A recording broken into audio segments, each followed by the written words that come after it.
actually kind of fun to listen to. It was kind of fun to listen to. I was vibing to it. All right, I'll get over that. Cool. Well, emergency live stream, I guess, to talk about the SEC schedule. Just me and Brandon to kick it off. Don't worry, people that like Brumbaugh, he'll be here soon. He's just taking a sweet time to actually join us, but he'll be here shortly. Man, he said he's about to log on like 7 minutes ago, so maybe his dial-up is not going that quickly tonight. You hate to see it. He's got to upgrade. Let's see. I guess we can just dive right into it. I was pulling up the 2024 schedule to see if who are out of conference opponents, and we are missing one. Let's see. Do they usually? Here's a question from Jonathan, real quick. I'm pretty sure they do. Last year, maybe not this early, but last year they released the 2023 schedule like a month before the 2022 season started. So it is pretty normal that they release it this like significantly earlier. And not like the Big 12 where we're having to wait around till like a couple months before the season starts. Hello, Brum. Nice to see you. Thanks for joining us, bud. Yeah, I was late. Get this. So I am coming in here to get on the podcast, and I grab my cup of water off the coffee table, and I somehow drop it, and it goes everywhere. So that's how we're starting the pod. Have you ever got water before? Carried it to your computer before? No, I've never done it before. I'm actually learning. So this was day one. A minor setback for a major comeback. I'm working on it.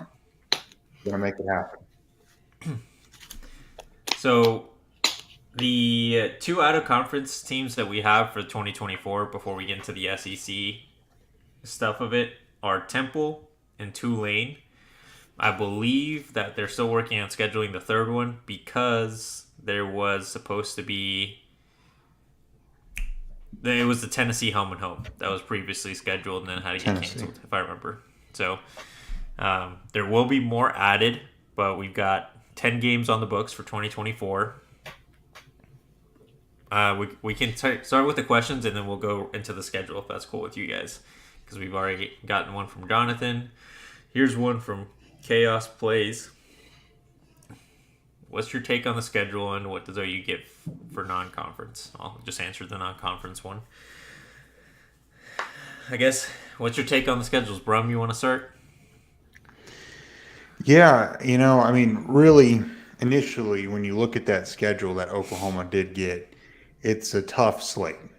And it's not like just dipping your toe in the water of the SEC and getting Vanderbilt, Missouri, Arkansas, and getting a cupcake schedule. We did get Missouri. Well, I know, but what I'm saying is adding Vanderbilt to that, adding Mississippi State, adding the mid to lower tier SEC schedule. When you look at it, hosting Alabama is arguably the biggest game since Ohio State. When Tennessee came to town, Tennessee, if I remember correctly, that was still with Butch Jones, and they weren't that good. But it was an OU, versus the SEC, so it was a pretty hyped up game. But where it was really big was when Ohio State came to town, and that was like the last time. And I remember going to that game, and obviously, what was it? Basic defense. Someone called it. It's a very basic defense. I can't remember which quarterback for OU said that. Mordecai. And it didn't end well for Oklahoma. So arguably, this is the biggest home game that Oklahoma is going to have hosted in about seven years at that point, because it'd be 2024. Ohio State was in 2016, 15, somewhere in there. So it's 8 years, 9 years, somewhere in there. And then you look at their, unfortunately, they only pulled 3 true home SEC games. The ones that they did pull are critical, though. Tennessee, assuming Josh Heupel continues the trajectory that Tennessee's on, they're going to be very good. Shane Beamer is building South Carolina, and they seem to be rolling and going in the right direction. Alabama is going to be Alabama. You get 3 very tough opponents at home. That's a very generous break for Oklahoma. Now, I mean, they still go on the road to Auburn, LSU, and at least you get Ole Miss and Missouri. And Ole Miss isn't much of a slouch, but it's not as intimidating as going on the road, say, out of Tennessee. Oklahoma's been there and won, but it's definitely Oklahoma got a nice break with the home schedule, even though it's only 3. And I think that's the SEC saying you only get 3, but we're going to help you out. To quote Gladiator, which I think is the greatest movie of all time, is this not why you are here? This is the reason why Oklahoma joined the SEC, is to play a schedule like this, is to go against opponents like this. And I agree with you, Brown. I think it sucks to have, 3 true home games in Norman, but you are going to be battle tested this entire season in 2024. And I'm very much excited to see how the team looks out there. I think what I've talked about 1,000 times on this show, and I'm just going to bring it back here, this upcoming season in 2023 is even so much more important now, because we are going to be running the gauntlet in 24 in our first year SEC. That is a brutal schedule. I think it is a little bit easier on the road. Ole Miss and Missouri, you mentioned. I don't even think Auburn's going to be that scary. I think LSU is the one road game that you look at. It's like, oh shit, that could be a tough one. But that home schedule is brutal. But I mean, that's going to be awesome. The Palace is going to be rocking like it hasn't been probably since that Ohio State game that you brought up, and it's going to be that for 3 straight home games, or for 3 home games. So they're probably not going to be back to back to back. But man, I'm excited. I think the guy that immediately came to my mind, because if everything goes to plan, that's going to be Jackson Arnold's very first year starting for OU at quarterback. He's going to welcome in Alabama, Tennessee, and South Carolina as his 3 SEC home opponents. So we'll see what you're made of, kid. Can't wait to see it.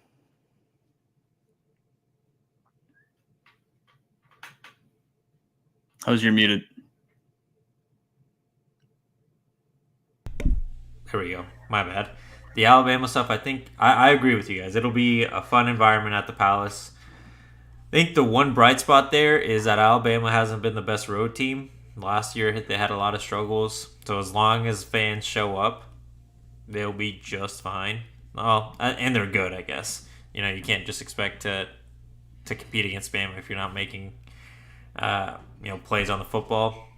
But the crowd shows up, OU's got a chance. It shouldn't be a huge upset as long as the fans are there, in my opinion. The LSU game I'm excited for. I'm going to try to make it to definitely the Bama one. I'm looking at buying season tickets, even if I can't go to every single one of them. And I'm definitely going to go to Baton Rouge, because that will be a blast. You should probably buy the season tickets for this year, so you can have the season tickets in your name, so you get the ability to renew. It's not too bad. Like, it's, I think, $600 per ticket, which I didn't think was too much. It used to be $150 back in the day, bud. Back on what day? Oh, when we were in school. When we students. Just re-enroll. Take online classes. Take like 3 online classes. Yeah, I might do it. I mean, it's worth it. Yes. Any impact? I do. See, I don't think it does. I don't think the schedule does anything. I think it does. I think playing this, dude, these are the teams kids want to play against. This is way more fun. I mean, if you're a competitor, if you're a 4 or 5 star athlete, which is the caliber of kids that we are recruiting, I think you'd rather play at home against Alabama, at home against Tennessee, where you're probably going to get some primetime games in there. It's going to be, I bet that Alabama game is going to be probably a 7:30 kickoff. That LSU game in LSU is probably going to be 7:30.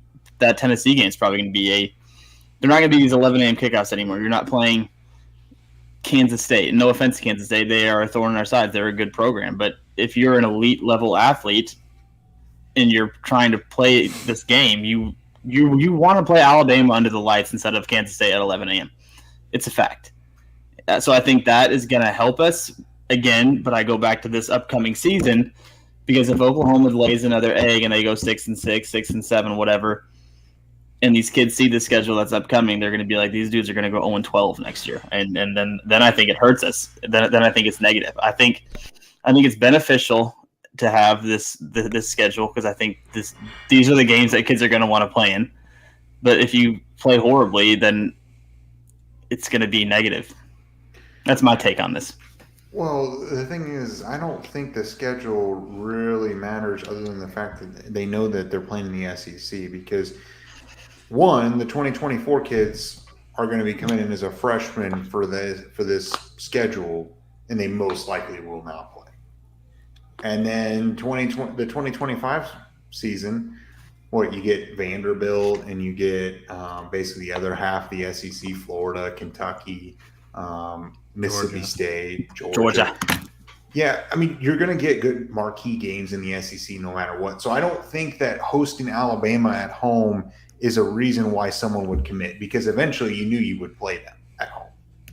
I just don't think that really moves the needle. Ask Danny Okoye that question. I bet you he would say it impacts him. No, I think I'm with you, bro. Like, eventually they're going to play him. So, like, why does it matter if it's my first year or my third year? Like, you're going to play these schools. That's why you want to play in the SEC. I don't really think that the schedule makes it any different because, like even if they didn't play Bama this year, they'll play Bama the year after or the year after that. It's going to happen. You don't avoid these schools for long. The only thing that it does is it makes it feel more real. We've been talking about this since last summer when this was, or no, when was it officially announced? Was it 20? It feels like it's been a year and a half. I don't know. It feels like it's been forever. I think it was when we first started this podcast is when the rumbling started because it was 2 years. Yeah, it was the year before Lincoln's last season. Because everyone was saying Lincoln's running from the SEC. Yeah, so it's been 2 years in the making that we've been talking about, could OU be in the SEC by 2023? Oh, well, we didn't think so, and it didn't end up happening. I mean, the thing is it really now makes it feel real since it's been announced and things have been scheduled. The real interesting thing is who is Oklahoma going to schedule for the non-conference? Because they've got two. You said it was Tulane and was it Temple? So by the rules, they have to schedule at least one Power 5 out of conference game. Who's that going to be? A suggestion we have here is the Tulsa Drillers Indoor Football League team. Yes. I think that Oklahoma would barely be able to beat them, but I think they could. They're professionals. I feel like the two most logical answers to that are Oklahoma State and USC. I don't know how I don't know USC's out of conference in 2024 because they're slated to join the Big Ten that same season. So I'm assuming that they've already got that lined up. So why not Oklahoma State? I mean, just boot one of them off and get Oklahoma in your schedule and don't let the rivalry die. Because you're petty and you suck, but they probably will for a few years. I don't know. It's got to be someone in the Big Ten, right? Probably. I mean, because the problem is Oklahoma State's got Tulsa, South Dakota State, and Arkansas. They're already playing one SEC opponent. They're not going to want to drop an Arkansas State and play Oklahoma. I just don't see that happening. But the thing is, though, it seems like a lot of these games are scheduled years and years out. How many teams, and I mean, we'd have to do some serious research and digging, but what teams have available slots that are Power 5 teams? That's the real question. And we can look for it. We're just going to have to dig. Post said USC. Can you imagine how cool that would be? I'll check on it. But I know in 2025 we have Michigan. So just a thought there. While you guys chat and I'll look this up. Yeah, and we you're right. We do have Michigan on the books in 2025. Then Oklahoma's also got, and then on the road at Ann Arbor in 2026.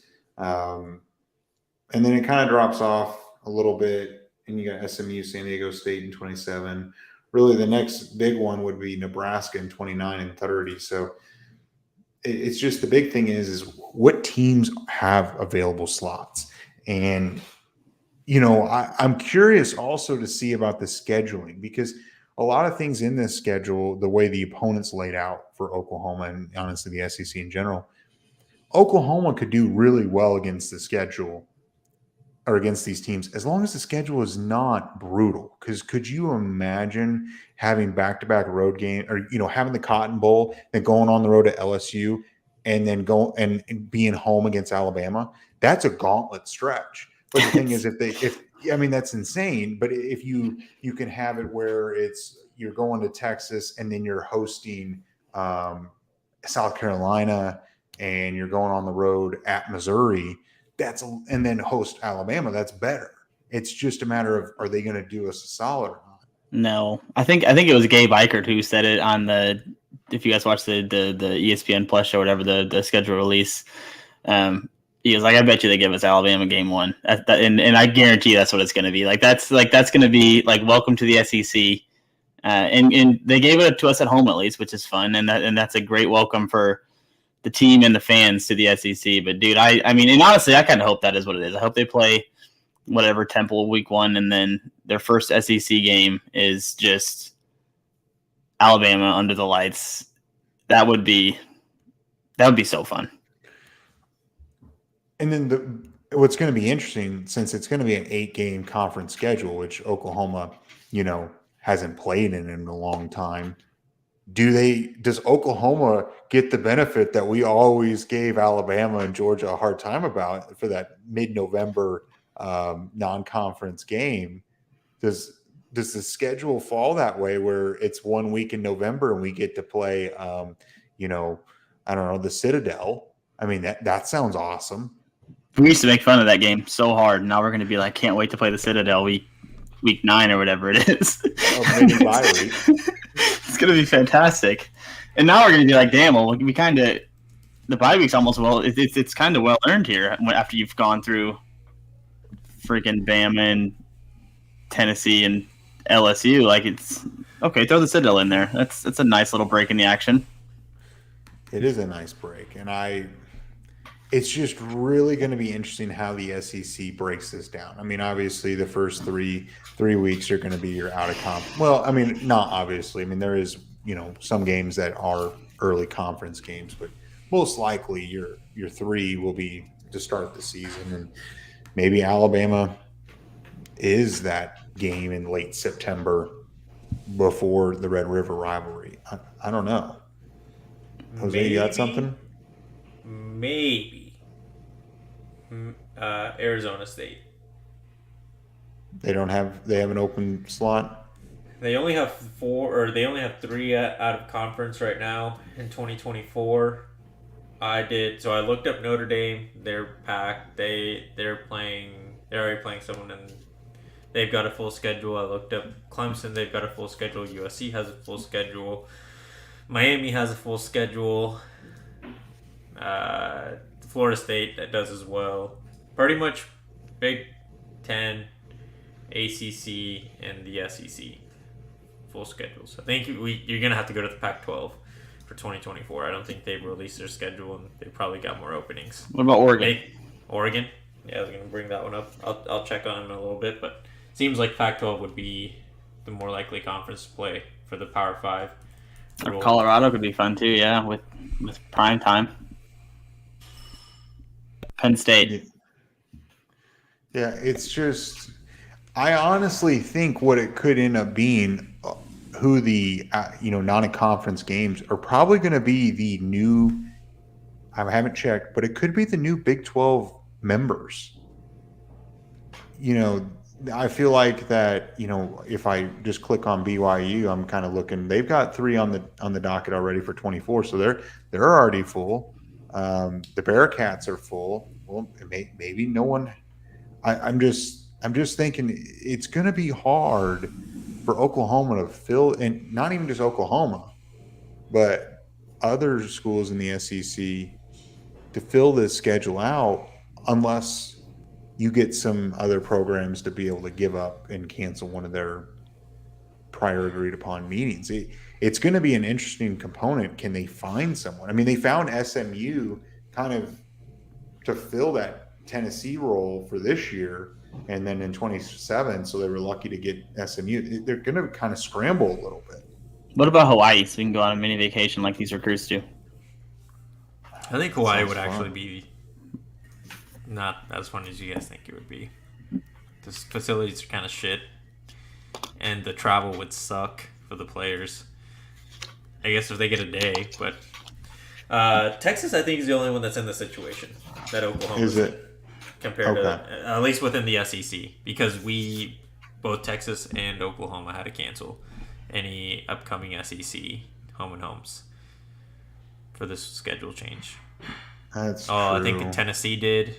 Oh, Tennessee, but we can't play them. So I guess we're racing them to see who we're gonna substitute in for. Yeah, that's true. I mean, because that is a requirement. You know, they do schedule those out of conference. You know, one Power 5 already. So yeah, maybe I'm making it more of a big deal than it really is. But you know, I just don't know who's available, and who'd be willing to work with OU and Texas to fill out this schedule. Stanford for the Power 5 game. It They could have an be opening? like Colorado. We can check. Could be, because I think Colorado and one of the Arizona schools are planning on moving to the Big 12 at some point. So one of those newer members, if it happens where they have to cancel home and homes like Oklahoma had to. Yeah, I'm just trying as we're talking, I'm trying to confirm everything. What do you guys think the record would be? We just gotta. If this were to be next season, where does Oklahoma end? Like, just remove. Like, we would keep the out of conference schedule we have this year, and you sub in the 8 conference games. You have to win the out of conference games. Obviously, they're very important now because those are the ones you should definitely win.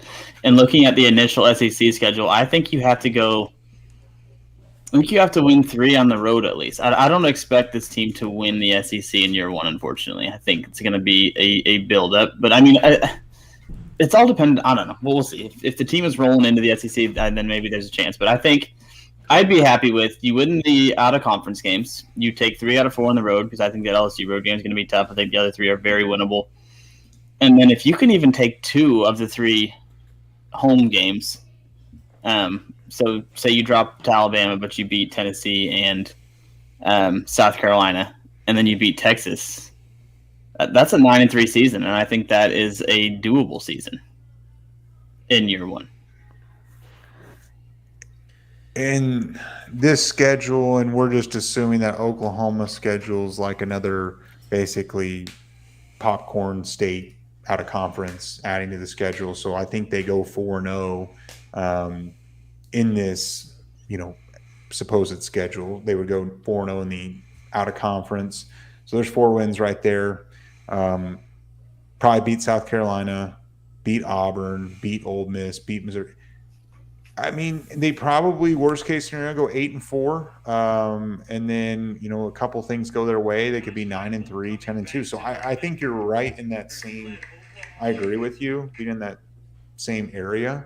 Yeah, I think you have to go 3 out of 4 on the road there. And I like this comment here from Jordan about 6 conference wins, and that it would be a good mark here, I guess. And I think I agree with that. But I think you have to, in order to do so, I think you have to win at least 3 of those road games because those are your easier games. Granted, they're on the road. You have to beat South Carolina. They're tough, but they're beatable. You have to beat a Texas team that you're always in a close game with, and then you have to steal one. Or not steal one, but you have to beat either Tennessee or Alabama, who are going to be two very tough home games. I think that is the formula to get to 6. And, you know, if you win 6 conference games, you win your 4 out of conference, that's 10 wins. So pretty solid showing. Now, is that good enough to be in the SEC championship? Not sure. Well, maybe. I think that depends on who you lose to. If you go 10-2 when you lose to Alabama and Tennessee, who knows? Maybe. Well, it's Well, best. I mean, no, I'm it's, talking about it's, something. Yeah. it's the Yeah. two best. If there were divisions, I would agree, because then you can just have to win your division. I'm looking up. I feel like you're kind of disrespecting Auburn as an away game. I think that those fans are going to show up, and it's going to be a tough environment. Not as tough as LSU, and definitely a winnable one. Missouri and Ole Miss, I agree with you guys. Like, those are two games that Oklahoma should win based on like the talent that's on the field. Alabama, if they keep having their road game dysfunction, winnable game. South Carolina can be dangerous, but they can also stink, so that's a winnable game. I think Tennessee's going to be really dangerous. That year is going to be essentially the first year of all of the new quarterbacks. We're going to see Nico Imaleva for Tennessee, Jackson Arnold for Oklahoma, Arch Manning for Texas. Let's see. I don't know if South Carolina signed anyone.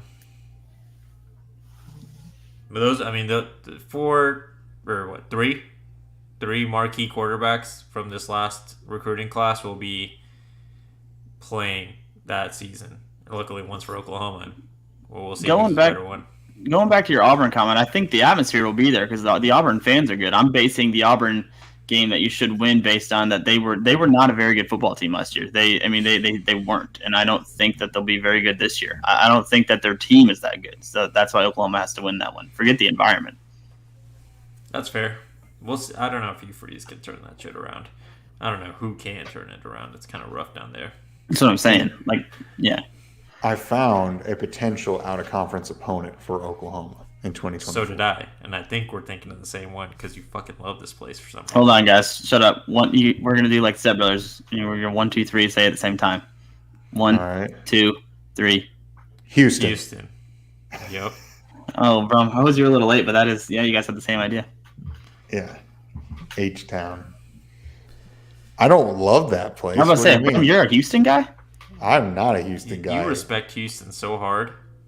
The school or the college football program. I do, because I think Houston going into the Big 12, I think the reason why they haven't been in the Big 12 for so long is because Texas did not want them to be joining because they didn't want to compete recruiting against them because they are in the hotbed of South Texas football recruiting.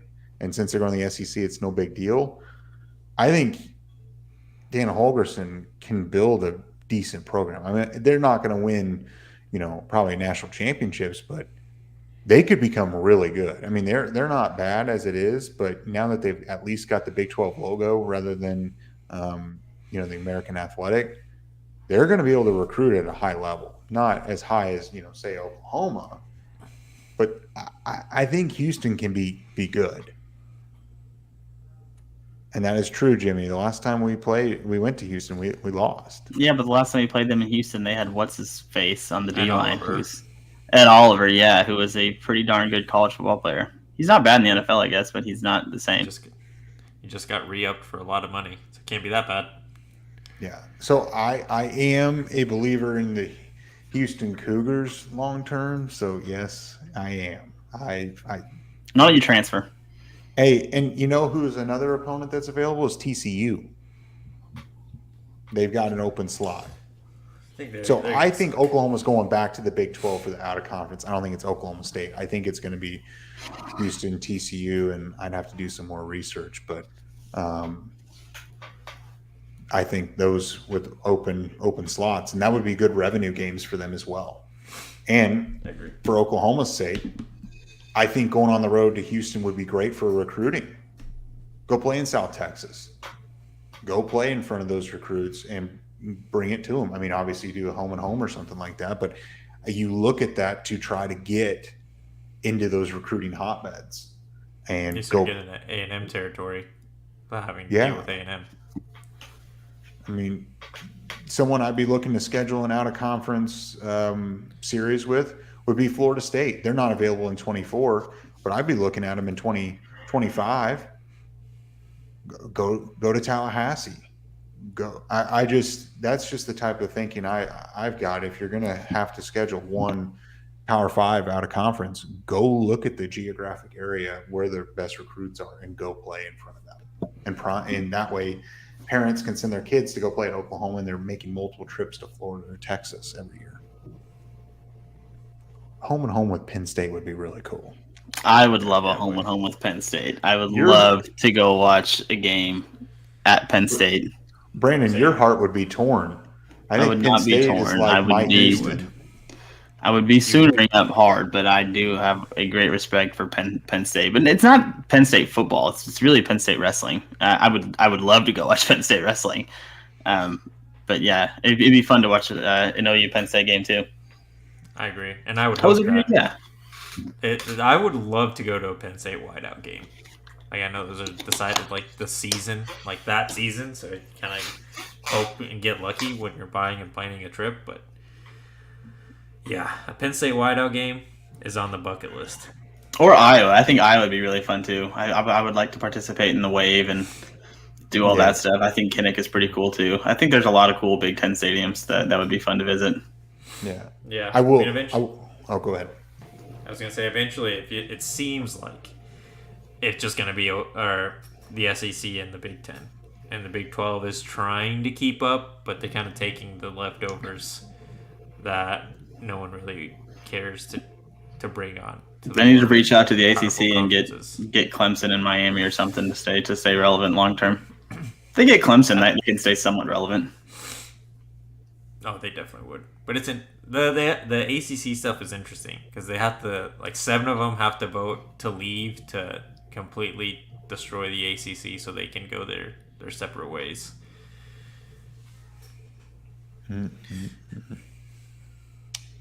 Yeah, I'm checking USC's out of conference for 2024. They've got Georgia, I believe. LSU, San Jose State, and Notre Dame. Yep. But yeah, they're packed. But yeah, I mean, Oklahoma's going to be good. I would not write us down quite yet for an SEC championship year one. But what is your prediction year one record wise though? You're the only one who really didn't give one exactly. You went through a little bit. I would say 9-3. I agree. I think that's what I had to do. Yeah. But 8-4, like, worst you can do year one is 8-4. Like, next year you gotta be really good, like 10-2, so that going into the SEC you've got confidence. There's a little bit of swagger to the guys that are coming back, and yeah, some things will punch them in the face, and it'll be a reality check going to the SEC. But if you can go 8-4 year one, I think that's respectable. Not great, but then you at least know how to prepare for year two, where, again, I think the expectation goes back to being a 10-2 team, 11-1, and being in that conversation, like, towards the last 2 games for can Oklahoma make it to the SEC championship. And the SEC championship will be interesting and how that's decided. Because what happens if there's 3 11-1 teams? It's just the tiebreakers that I'm curious to see what the tiebreakers are going to go. Points scored or some crazy crap like that? It's probably that. I mean, at some point that'll probably be involved, and it'll probably be something about record of common opponents. And it's going to be curious. It's going to be interesting to see how that goes, because there is a scenario where there are 4 teams that go, 6-2 in conference play. How do you determine who goes? Just put Oklahoma in. I agree. That's how they should do it. That's just written in the rule. I think at some point maybe they add I guess that kind of would defeat the purpose, but in conference tournament, just top 4. Right? That would be fun. But I don't know how be, they would. But yeah, I don't know how you would. But really, in 2024, I don't think we haven't even mentioned it. But the playoff format's going to 12 teams. So while it is a benefit to go play in the SEC championship and go win the SEC championship and get that first round bye, Oklahoma's going to have a path, even if they don't play in the SEC championship. I'm almost guaranteeing there's going to be at least 3 teams from the SEC in the playoffs every single year. We had a Sometimes even comment. 4. We had a comment at the beginning of the show that we could lose 6 games and still make the playoffs. You're kind of alluding to it there. How many losses do you think Oklahoma will be okay for an SEC team in a 12-team playoff? 3. I agree. 3. And if you lose to Alabama, that pretty much counts as a win, according to the committee, depending on how close it is. If you lose to Alabama by 1 point, that's a win. Yeah. I want to check. How many SEC teams, what were the records of last year's SEC conference? I don't know off the top of my head, but I mean, when you look at it, you get 4 conference champions, or the 4 power, I guess, what is it, 5 power conferences technically, SEC, ACC, Big Ten. I mean, you get 5 conference champions, you get 1 group of 5 champion in there, you get 6 teams basically to pick from, to just throw in there. You already have 1 SEC champion in there. It's not far-fetched to think that 2 to 3 more teams from the SEC, because you're going up against the Big 12 and the Big 10. And when you look at the Big 10, I mean, it's Ohio State, Michigan, and Penn State, depending on the year. You can see it now. A lot of a TCU team is going to have a 10-2 year or something, and not be Big 12 champions, and they're going to get leapfrogged by a 9-3 SEC Oklahoma team. It's going to happen all the time. Yeah, and we're going to be happy about it. But those horny toes are going to be very upset, or Central Florida, whoever it might be. But yeah, those schools, I agree. I think if you're in the Big 12 now or the ACC, you better win your conference, or Pac-12. Or yeah, you've got to win your conference to go 11-1, or I think you're gonna be jumped by some teams that have more losses than you, with a tougher schedule. Yeah, because you look at the Pac-12 with after UCLA and USC leave. I mean, and there's talks of Colorado leaving, Arizona leaving, so they very well might not even be a conference for very much longer. And maybe I'm overreacting here, but even if they stay together, Arizona State, Cal, Colorado, Oregon State, Stanford, Utah, Washington, and Washington State doesn't really scream a lot of winning and a lot of championships outside of Oregon and Utah. Yeah. And I think if I were them, you go steal North Dakota State. I've said it before. I think North Dakota State would be a good addition for the Pac-12 if they decide to try to keep it relevant and alive. Yeah. So I think the Pac-12 probably puts in 1 team. I mean, the Pac-12 and the ACC at best put in 2 teams in the Big 12. Honestly, they both are best case scenario, 2 teams get in.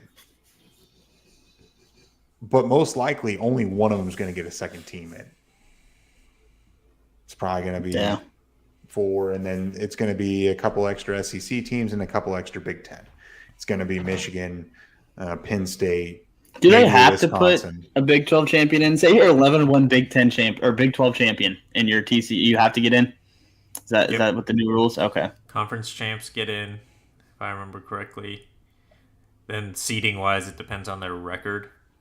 So, but I don't know the tiebreakers again. Not something I know too much about.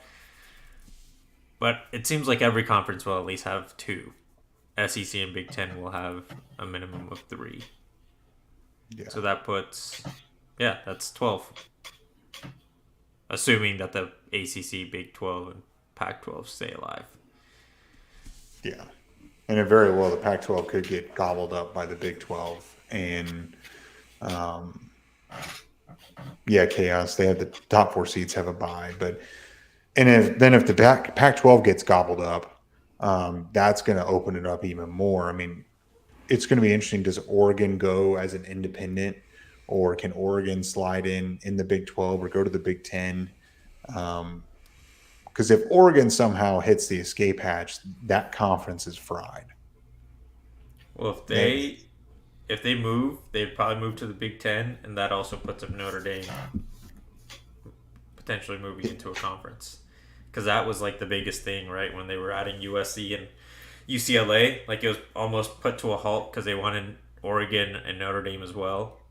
But Oregon didn't want to move yet, and Notre Dame wasn't going to move without Oregon moving. So, And if they join, yeah, then you get Notre Dame in there. And you're right, Notre Dame is the wild card as an independent that can take a spot. But I mean, as it is right now, 4 teams. The SEC is getting two teams a year most of the time. So you add in another 8 slots.